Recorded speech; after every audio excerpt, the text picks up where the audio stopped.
গত কিছুদিন ধরে আমাদের প্রতিবেশী দেশ বাংলাদেশ আমাদের সরকারকে খুব তেল দেওয়ার চেষ্টা করছিল, কিন্তু গতকাল ভারত সরকার বাংলাদেশকে ব্ল্যাকলিস্ট করে পরিষ্কার করে দিয়েছে যে এই পায়তারাবাজি ভারতের সঙ্গে একদমই চলবে না। অবশ্য দেখা হলে বাংলাদেশের সঙ্গে আমাদের সম্পর্ক খুব ভালো, অন্ততপক্ষে বাংলাদেশের সরকারের সঙ্গে তো সম্পর্ক ভালো রয়েছে। সে বাংলাদেশের অধিকাংশ মানুষরা ভারতকে পছন্দ করুক বা না করুক। পাকিস্তানের থেকে স্বাধীনতা ছিনিয়ে আনার পর বাংলাদেশকে আর্থিকভাবে তার নিজের পায়ে দাঁড় করাতে ভারত অনেক সাহায্য করেছে। বাংলাদেশ অনেক জিনিসের জন্য ভারতের ওপর নির্ভরশীল, যার জন্য ওখানকার সরকারও ভারতের সঙ্গে সুসম্পর্ক বজায় রেখেছে। আপনারা ভাবছেন নুপুর শর্মা এবং নবীন জিন্দাল স্যারের বিবাদপূর্ণ টিটকিরির জন্য বিশ্বের অনেক ইসলামিক দেশ ভারতকে টার্গেট করে, এমনকি বাংলাদেশের মানুষরাও রাস্তায় নেমে ভারতের বিরুদ্ধে মিছিল করে, কিন্তু বাংলাদেশের সরকার ভারতের বিরুদ্ধে একটা শব্দ উচ্চারণ করেনি। এই বিষয়ে ভারতকে নিয়ে আলোচনা করতে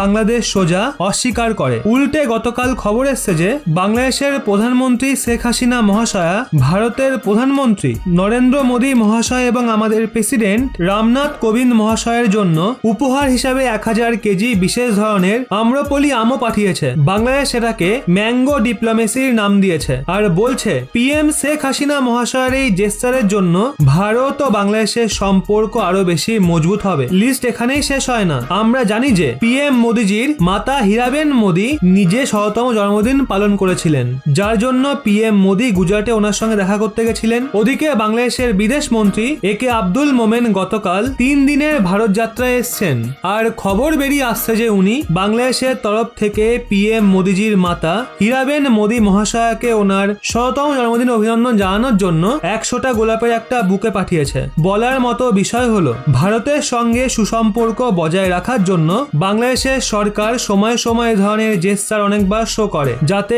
ভারত ও বাংলাদেশের বন্ধুত্বপূর্ণ সম্পর্ক চিরকাল বজায় থাকে এবং বাংলাদেশের ভারতের থেকে যে আর্থিক লাভ হচ্ছে সেটা হতে থাকে। সদ্যই বাংলাদেশের তরফ থেকে এত ভালো জেস্টার পাওয়ার পর মোদী সরকার বাংলাদেশের ওপরই একটা বড় কার্যকলাপ করেছে, তাও আবার তখন যখন উল্টে ভারতের ওপর ইসলাম ফোবিয়া ছড়ানোর অভিযোগ উঠছে। রেফারেন্স হিসেবে আপনারা স্ক্রিনে এই আর্টিকেলটা দেখুন, যা অনুযায়ী ভারত সরকার 7 জন বাংলাদেশি নাগরিককে ব্ল্যাক লিস্ট করে দিয়েছে, যার মধ্যে বাংলাদেশের কঠোরপন্থী সমর্থক রিলিজিয়াস লিডাররা সামিল রয়েছে। রিপোর্ট অনুযায়ী যেই 7 জন বাংলাদেশি রিলিজিয়াস লিডারকে ব্ল্যাক লিস্ট করা হয়েছে তারা ট্যুরিস্ট ভিসার মাধ্যমে প্রায়শই ভারতে আসতেন, কিন্তু ভারতে তারা আসামে গিয়ে ওখানে অনেক ধরনের রিলিজিয়াস গ্যাদারিং অর্থাৎ ধার্মিক কার্যক্রমে সামিল হতেন আর ওখানে মানুষদের উত্তেজিত করার কাজ করতেন, ভুল জিনিসের প্রচার করতেন।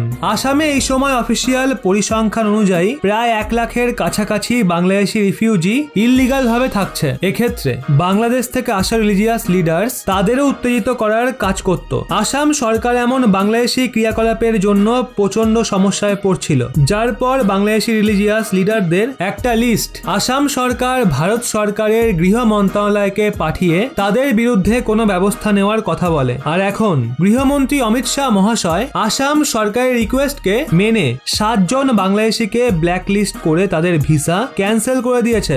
7 জন বাংলাদেশি নাগরিকদের মধ্যে টপ রিলিজিয়াস লিডারদের সঙ্গে সঙ্গে একজন সিঙ্গারও সামিল রয়েছেন। সরকারি আধিকারিকরা বলছেন এই 7 জন বাংলাদেশি নাগরিক যখন ভারতে এই ধরনের গতিবিধি করছিল তাদের তখনই ওয়ার্নিং দেওয়া হয়েছিল যে তারা ভারতীয় ভিসা নিয়মের উল্লঙ্ঘন করছে, আর আগে এই ধরনের অ্যাক্টিভিটিসে তারা একদমই আর পরবর্তী সময়ে যেন তারা এই ধরনের অ্যাক্টিভিটিসে আর সামিল না হয়, নয়তো তাদের ডিপোর্ট করে দ্রুত বাংলাদেশে পাঠিয়ে দেওয়া হবে।